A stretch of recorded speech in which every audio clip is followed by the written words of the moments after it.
একজন মানুষ মারা যাওয়ার পর থেকেই ওর কবরের পাশে কুকুর কান্নাকাটি করে, মাটিও খনন করে ফেলতে চায়।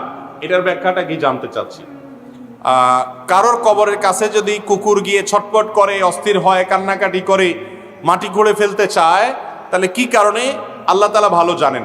কুকুরের কোনো সমস্যা থাকতে পারে, ওখানে কুকুরের কোনো কিছু থাকতে পারে। তবে একটা হাদিস থেকে আমরা জানতে পারি কবরের যে আযাব হয় মানুষের, এটা মানুষ শুনতে পায় না, কিন্তু চতুষ্পদ জন্তুদের অনেকেই শুনতে পায়। আল্লাহ রাব্বুল আলামিন যাকে শোনাতে চান সে শুনতে পায়, এবং সবসময় যে এটা ফিল করে তারা অস্থির হয় তাও না, কিন্তু এরকমটি ঘটে, এরকম বিভিন্ন হাদিস থেকে জানা যায়। এজন্য কুকুর কোনো কবরের উপর এরকম করলে আমরা নিশ্চিত নই যে সে কবরে আযাব হচ্ছে, ওই ব্যক্তির প্রতি কুধারণা করার সুযোগ নেই। তবে হ্যাঁ, অবশ্যই একজন মুসলমান হিসেবে ওই কবরবাসীর জন্য